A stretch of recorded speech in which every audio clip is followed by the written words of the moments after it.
جہاد بالنفس یا روحانی جہاد، جو مسلمان اپنی نفس کے خلاف کرتا ہے تاکہ خود کو بااخلاق سچا پرہیزگاری کے ساتھ ساتھ تمام نفسیاتی برائی مثلاً غصہ، تکبر، حسد، جھوٹ، سود خوری، شراب و سگریٹ نوشی وغیرہ سے دور ہو سکے۔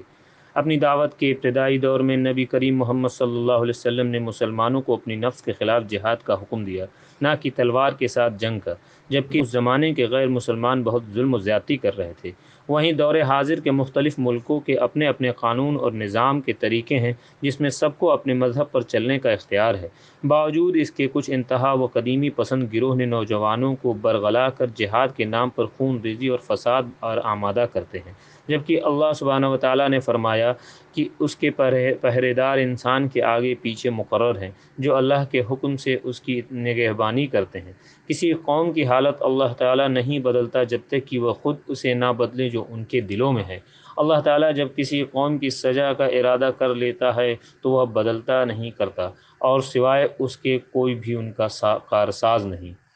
اوپر بیان کی گئی آیت میں اللہ تعالیٰ نے واضح طور پر فرمایا ہے کہ وہ کسی قوم کی حالت تب تک نہیں بدلتے جب تک ان کے نفس میں جو ہے اسے نہ بدلیں۔ اس کا معنی یہ ہے کہ ہمیں اپنی نفسیاتی کمزوریوں، کوتاہیوں کو دور کرنا ہوگا، اپنی روحانی جہاد کے ذریعے اپنے اندر سے تمام برائیوں کا خاتمہ کرنا ہوگا اور نیکیوں کی جانب رجوع کرنا ہوگا۔ ہمیں غریبوں، مسکینوں اور رشتہ داروں کے حقائق کو ادا کرنا ہوگا، دین کا صحیح علم حاصل کرنا ہوگا، خالص اللہ کی خوشنودی کے لیے قرآن پڑھنا، سمجھنا اور عمل پیرا ہونا ہوگا، اور لوگوں کو صحیح راہ کی طرف حکمت سے بلانا ہوگا، ساتھ کے ساتھ تمام برائیوں، دہشت گردی اور فساد سے روکنا ہوگا۔ دور حاضر میں کچھ تنظیموں نے جہاد کو خرفساد، خون ریزی اور بے گناہوں کا قتل کرنا، جان و مال کا نقصان کرنا سمجھ رکھا ہے، جبکہ اللہ نے فرمایا ہے کہ جس نے کسی ایک بے گناہ کی جان لی گویا اس نے پوری انسانیت کی جان لی۔ نبی صلی اللہ علیہ وسلم نے کہا کہ جنگ کے دوران بھی تم بوڑھے، بچوں اور عورتوں کا قتل نہ کرو۔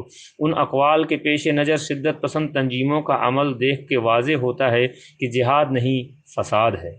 روحانی جہاد یا جہاد اکبر تلوار کے جہاد سے کہیں بہتر ہے، کیونکہ یہ ہر فرد پر واجب ہے، وہیں تلوار کی جہاد فرض کفایہ ہے، اور جہاد اصغر دفاع میں کیا جاتا ہے، نہ کہ قتل و غارت اور فساد برپا کرنے کے لیے۔ جیسا کہ اللہ نے فرمایا، ایمان والو اسلام میں پورے داخل ہو جاؤ اور شیطان کے قدموں کی تابعداری نہ کرو، وہ تمہارا کھلا دشمن ہے۔ اس آیت سے واضح ہوتا ہے کہ ایک مسلمان کو اسلام میں پوری طرح سے داخل ہونا چاہیے، نہ کہ اپنے نفس کے مطابق قرآن و حدیث کا انتخاب کرنا چاہیے۔